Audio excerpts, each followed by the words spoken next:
Sure, thank you. Good morning, everyone. My name is Angel Flores Abad. I'm an assistant professor in the Mechanical Engineering Department. And I also work as a researcher at CCETER, which is the Center for Space Exploration and Technology Research here at the UTEP.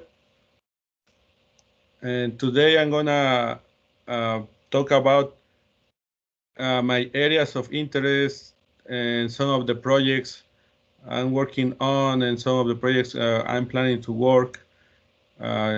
Just first so that you know what your professors are doing in the department, and also if you are interested in these topics and it's part of your interest, and it's also you have some experience on related areas, please contact me or ask any question during the presentation.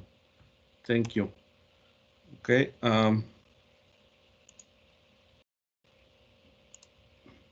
So I'm gonna start talking about one of the projects I have on manned aerial vehicles. As the title of the presentation suggests, my area of interest is in autonomous systems, and I work mainly in two aspects. One is in aerial robots, or commonly named drones, and the other is in space robotics or automation in space. By space, I mean outer space or orbit. Okay, beyond the confines of the Earth. And this is one of the projects that we are doing with respect to unmanned aerial vehicles, and we are developing a system for a drone to be able to navigate and inspect on power plants, but with the characteristic that it should not depend on the signal of the GPS, because in many of the cases, uh, especially we are inspecting structures inside the structure or inside the power plant, the GPS signal might be denied or intermittent. And this is one application. However, uh, my group is interested in general, in navigation, sensing, and control of unmanned aerial vehicles for GPS denied environments. Okay, because there might be not only needs of this in the energy sector, but also in defense, also in agriculture and traffic control. So there are many problems that can be solved through this. And in this particular case, uh, we are targeting power plants, and one of the main features of what we are proposing is that it should be able to inspect the structures in a very close range within 1 feet.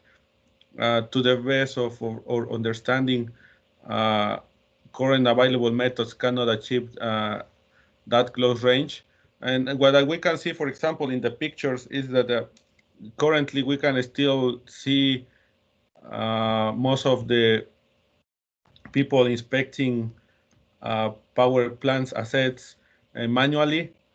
They can use drones, sure, but they do it with the human in the loop, and they relied on GPS signal. They also rely on the expertise of the human controller, and of course they cannot go beyond line of sight, because if they lose the drone, they cannot control it anymore. So we are developing a method that can tackle some of these problems. And the method that we are proposing has two layers, basically. One layer is global and offline, and the other layer is local and online.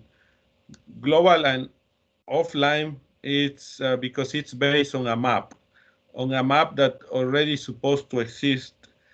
And this approach is inspired by synthetic vision, which is 3D environment that helps pilots to navigate when the vision system, for example, is not working properly in a difficult environment. If there is rain, if there is snow, if there is dust, if it is too dark, I mean, there are many conditions that can difficult the vision system to work properly. And so there exists this kind of maps to aid the pilot to navigate despite of those difficult conditions. And by using that concept, we are proposing that the CAD model can be of different structures, can serve as such a map to navigate around the environment. So we are proposing that having the 3D CAD model of the structure to inspect is going to provide a very detailed map of the structure itself that will allow the drone to fly very close to the structure. Yes, because the CAD model can capture a lot of details. However, this is offline, and if something is not going as expected, there should be another layer in charge of avoiding, first detecting and then avoiding the obstacles in there. But most likely, in the inspection scenarios, what usually happens is that the area to inspect should be clean and should be isolated, so no dynamic objects are expected to be there. However, it is what should be expected. But if something that is not planned just show up, the system also should be able to navigate and avoid it. So that's why we have another local reaction layer. And in this, based on a vision system, we are always detecting what's in the environment. And if something is an obstacle that it's not in the map that has been previously defined, then it should be avoided. Okay, basically that's the approach. And here, for the offline part, mainly we have developed two methods.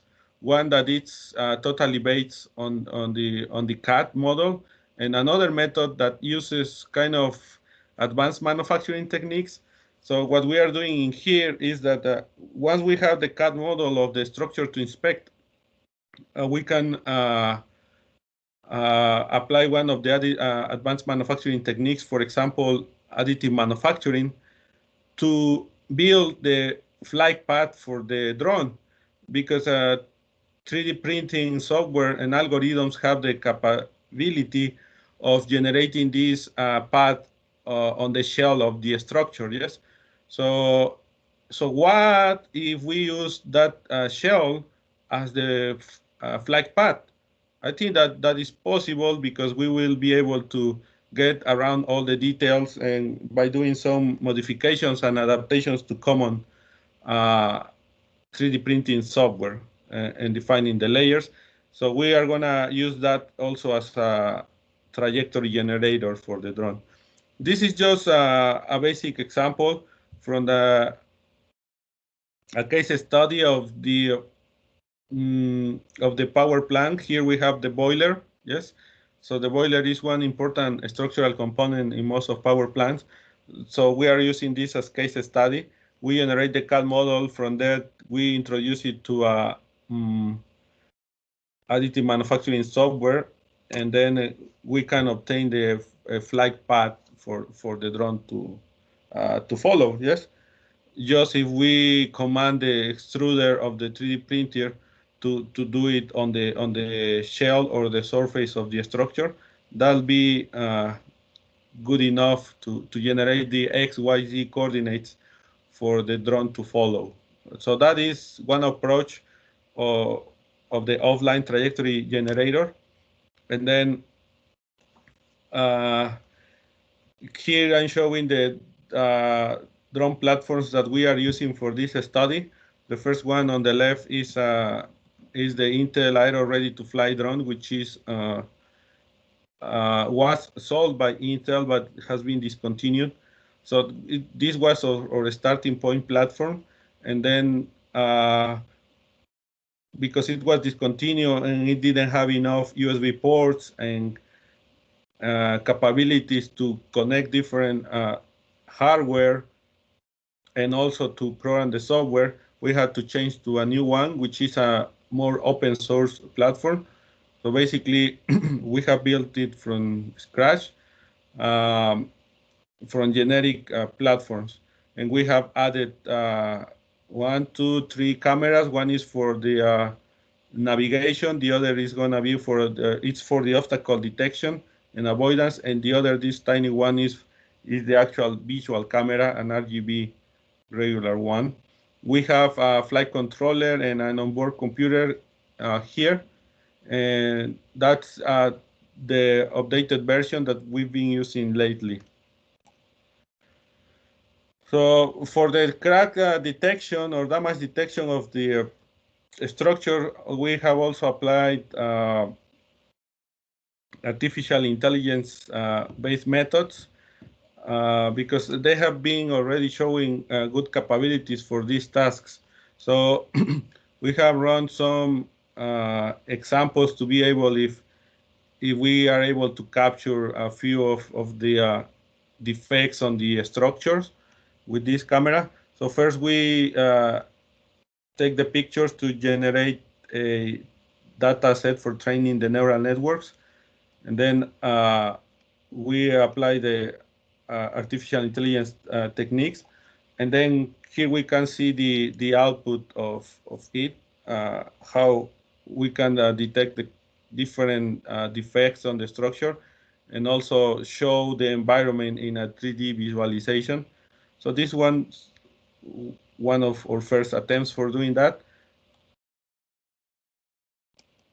So I want to show you this so that you can see that we are also starting to use artificial intelligence enabled mechanisms here in this project.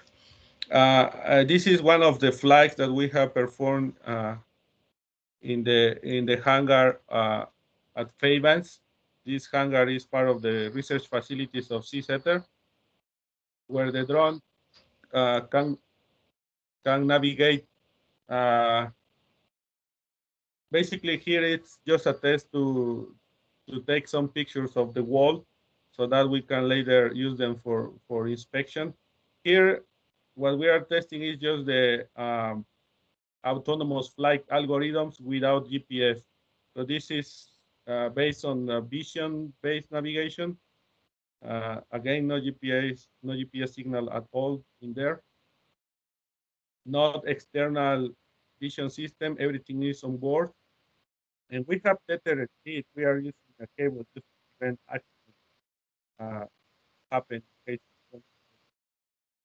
And here on the right, we can see the trajectory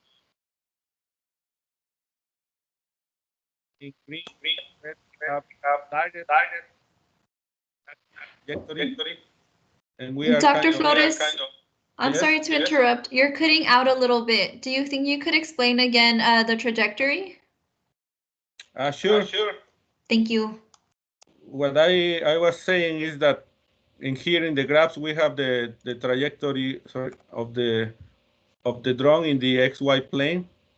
That view is not that good probably for explanation, but this is the trajectory in the z-axis. It's basically the altitude of the drone, yes, and where the negative z-axis is pointing up. So yeah, that's why it's going negative instead of positive. Yes, one of the lines is the set point, and the other is the actual trajectory followed by the drone. The set point is the desired value to go, and the other is where the drone is actually going. So it's kind of tracking what we are commanded to do it. We are currently still working on the hangar, doing more complicated trajectories.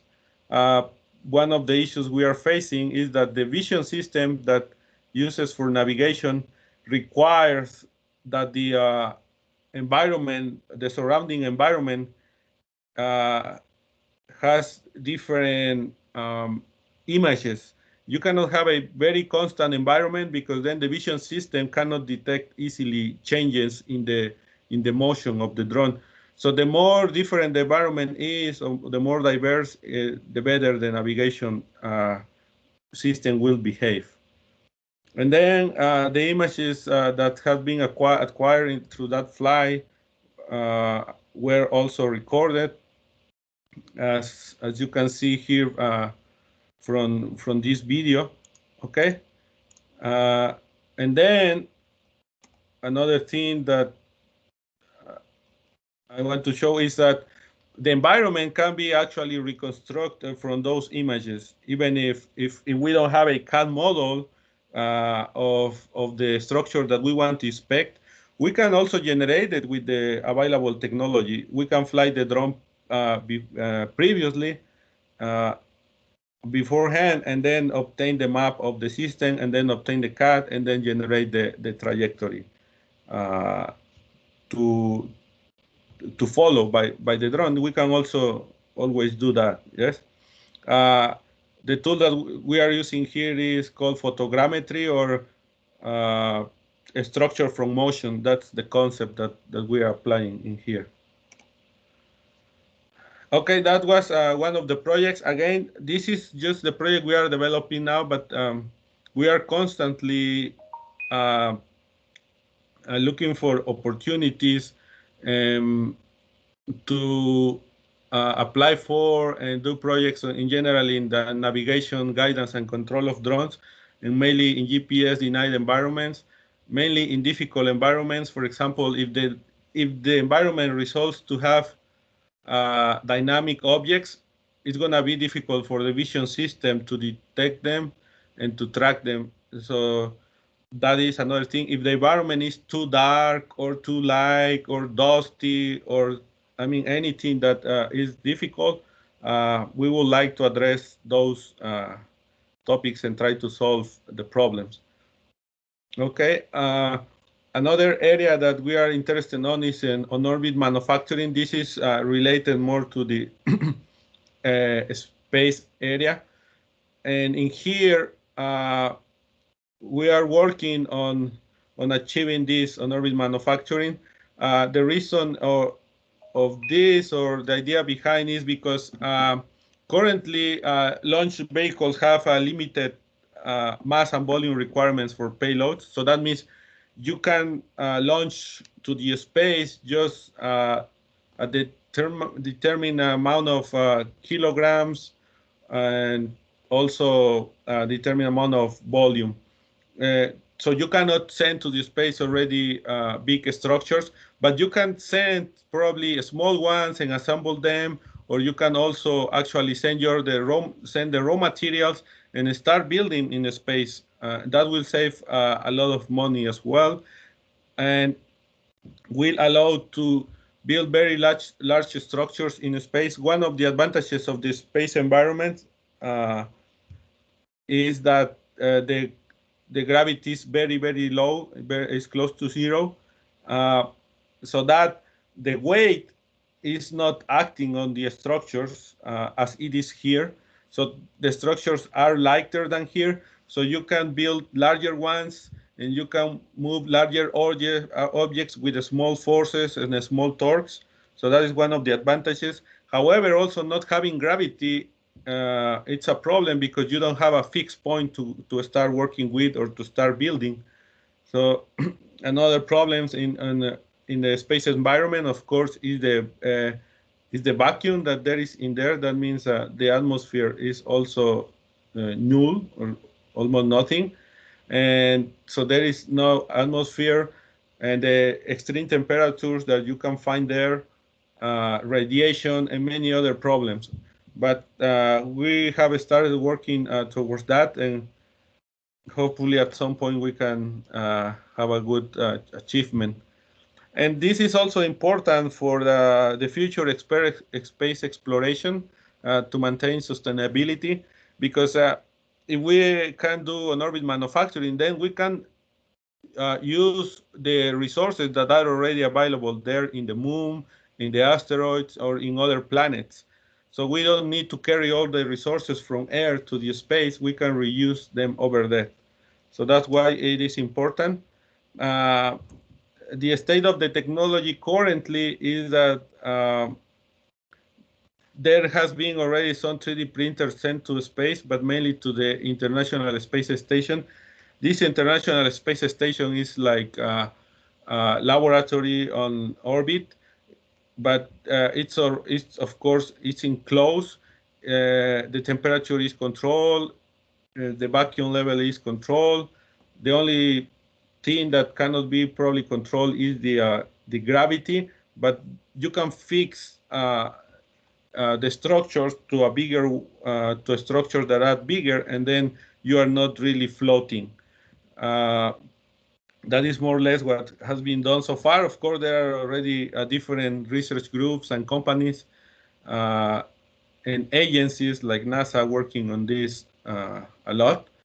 This is just a graphical representation of what can be achieved. You can construct very big structures. And here we have just a small satellite with a kind of robotic arm doing the work. This is just an artistic view of it. Here I'm showing an experiment that we did to show the difference between 3D printing in the regular atmosphere and 3D printing in vacuum. And as we can see, this is the final result. The final result of printing in the environment is it's very nice. This is what it's supposed to be, this part. And here, in this case, the finishing is not that good. We have a lot of bubbles because there is outgassing due to the vacuum. We cannot also easily control the temperature of the process because of the vacuum. And so we need to perform a lot of improvements before we attempt actual 3D printing.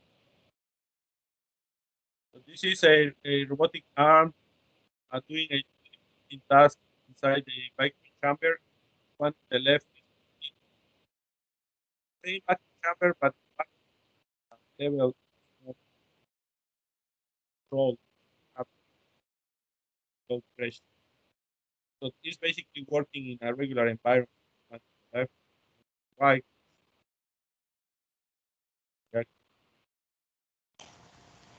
Hi, Dr. Flores. Sorry, you're cutting out a little bit again. So we are interested getting a better understanding of the 3D printing process in an environment like this one with the vacuum, with extreme temperatures, and with reduced gravity.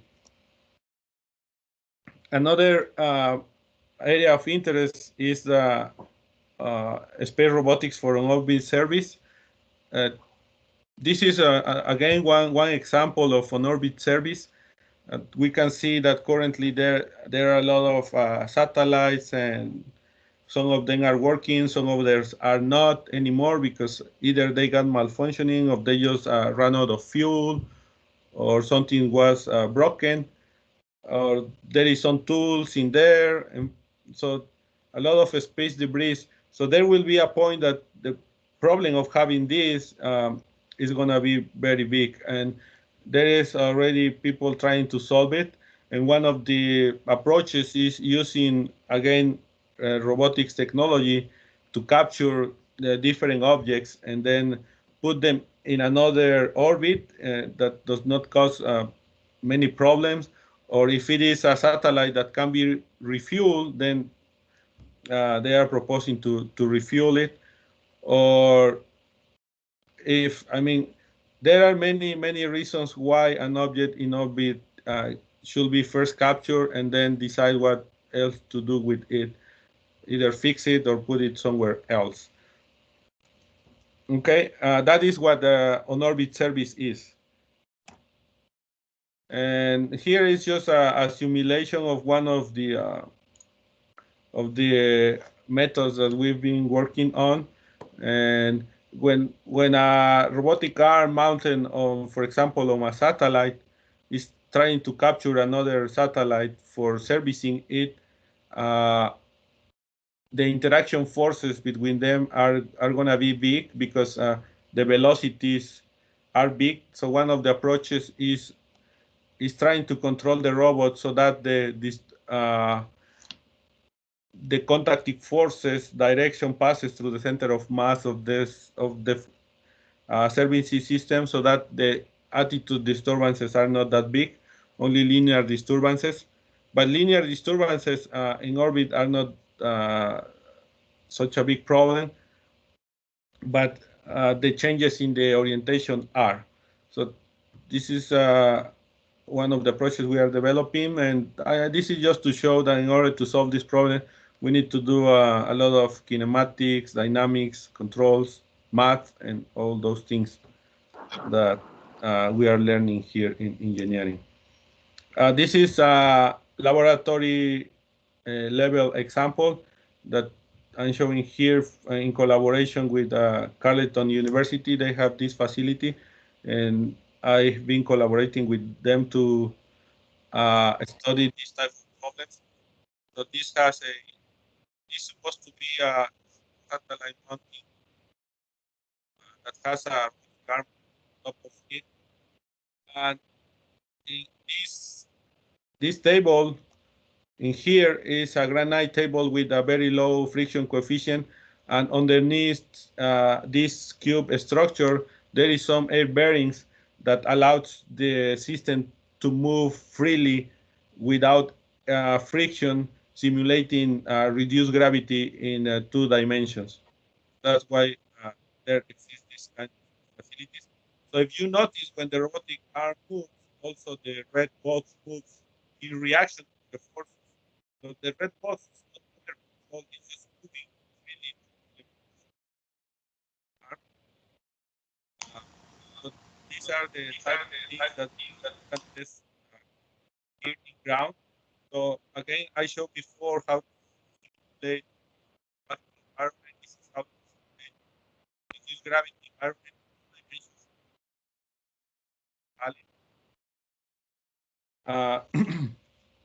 So in order to approach those technologies, we are using the CubeSat platforms. CubeSat platforms are small satellites from different sizes that can be used to validate some of the ideas that we have here, to validate them in space. And these platforms are now commonly used by universities, again, to experimentally validate their developments, but also they are used now by several companies. Currently or nowadays, almost aerospace related industry, university, research group is trying to invest in this technology, because it's one way to send and test their ideas in the actual space. And here at UTEP, in the mechanical engineering department, we are also working on it. We have actually already launched one satellite that is currently in orbit. The name of that satellite is Orbital Factory 2. That was sent to first as a first demonstration of the capabilities of UTEP mechanical engineering department and CSETER, to see if we are able to send something to space that actually works. And then we are currently also working on other projects using CubeSat technology. And CubeSats are just small satellites. Basically, their dimensions, their geometric dimensions are measured in units, where 1 unit is 10 by 10 by 10, basically centimeters. And then we can stackle them together to have bigger satellites. For example, here on the right, we can see a 3-unit satellite in size, so that you can imagine we can have 6, we can have 12, and even more currently. Okay, so the size of the satellites that were launched before, most of them were 1U satellites. Now it's starting to increase. Most of the satellites that are going to be launched are not 1U anymore, are basically 3 or 6 U's, most of them. Actually, the next satellite that UTEP Mechanical Engineering Department and CSETER will launch is a 3U satellite that we are developing currently. Okay, so I'm mentioning this because one of the efforts regarding on-orbit service and on-orbit manufacturing using robotic technology is going to be part of our next mission in a CubeSat. So they are interconnected. And we are developing a small robotic arm that can be fit within 1.5 U of the of a 6U satellite that we are building. And again, the reason why we want to start including robotic capabilities on the CubeSats is because of the needs in assembly, sample collection, on-orbit service, and additive manufacturing. Just to mention a few of them, there should be more for sure. Like, for example, in exploration, probably some of you have heard about the Mars rovers programs that send rovers to Mars to explore that planet, and most of those have or include a robotic arm on it for sample collection and for analysis. So there are many areas of opportunity for this, and this is one rapid prototype of what we are currently developing. You can see here the robotic arm has just DC motors with encoders attached to it.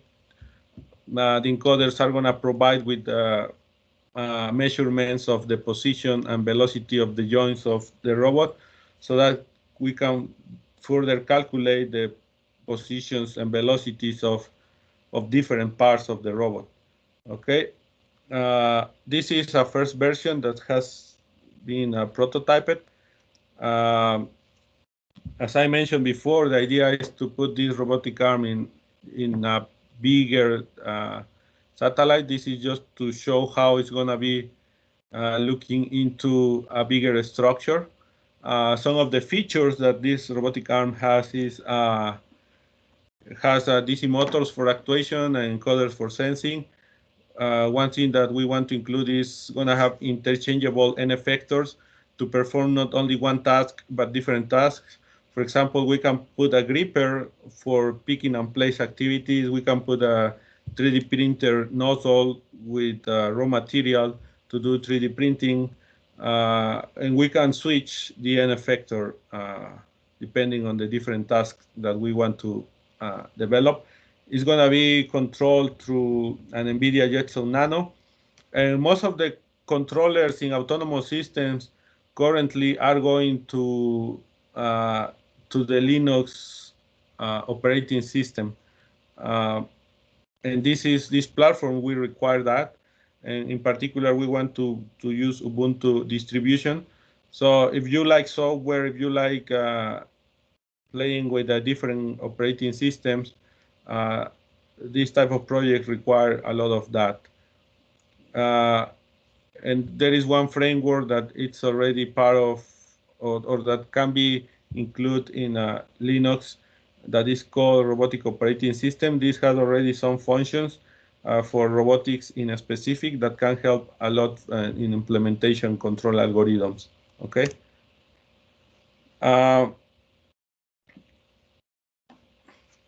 So this is just the view of it. Mayra, I don't know how much time I have. Am I doing good? Yes, you still have a lot of time. I think you have until 1 p.m. Okay. I lost. Okay, I'll continue. So this is some of the experimental results of the robot moving.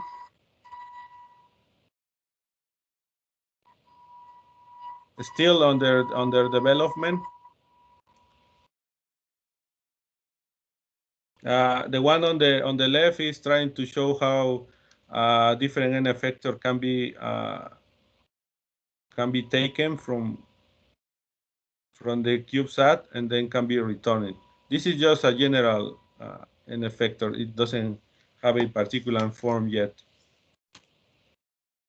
Actually, yes, I'm done.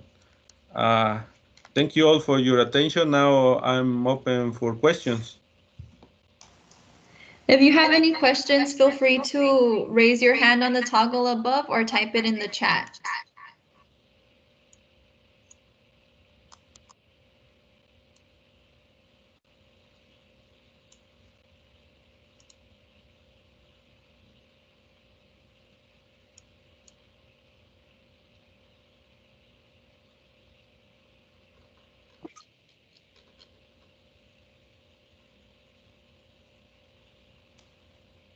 Okay, so the first question is, are you currently looking for new additions to your research group, Dr. Flores? Yes, we are, especially if they have interest in autonomous systems in general. Yeah. Where can they apply and what are the requirements? I think they can. The best way to do it is just send me an email with their resume, and we can start the conversation from there.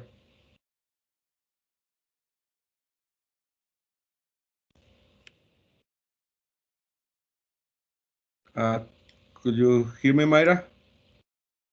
Yes, I'm going to type in your, if it's okay with you, Dr. Flores, I'm going to type your email in the chat just so students can know it.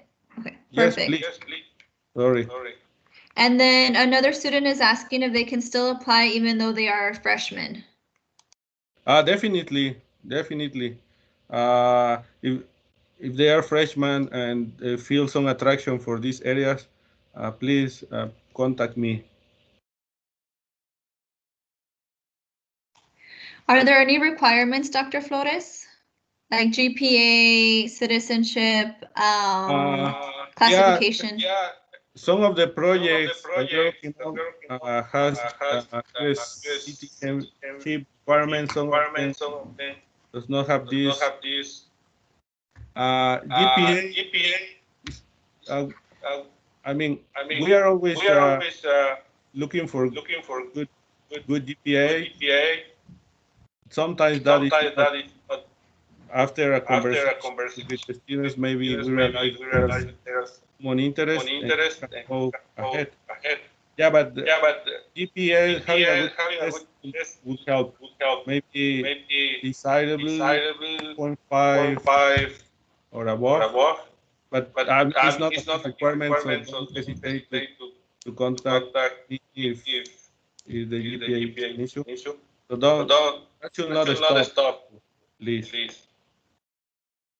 Okay, awesome. I provided your email in the chat, Dr. Flores, so if anyone is interested, a good GPA is recommended but not required. Citizenship shouldn't be an issue because there are some projects that does require it, but there are some projects that do not. And it's okay if you are a freshman, so classification is also not an important factor. So if you're interested, please feel free to email Dr. Flores. Yes, maybe we have undergraduate students, graduate students, masters, PhDs. Having also freshmen is good because they can learn from the others little by little. So it would be good to happen as well. Awesome. Do we have any other questions for Dr. Flores? You're welcome to turn on your mic if you would like to ask a question. Okay, so we did get 2 comments. One is from Esteban. He says that he is a junior with a 3.5 GPA, so he's excited to contact you. And another student says he's happy to hear that citizenship is not required because he does not have a social security number at the moment. So he is an international student. Yeah, again, some projects do not require citizenship. Alrighty, well, we don't have any other questions. We are going to respect Dr. Flores' time and end this session here. But as I said, his email is in the chat, so please feel free to contact him with your resume if you're interested in joining his research group. Awesome. Well, thank you so much for your time, Dr. Flores. We really appreciate it. For attending this presentation. Looking forward for Awesome. Thank you so much, everybody. Have a good Monday. Thank you.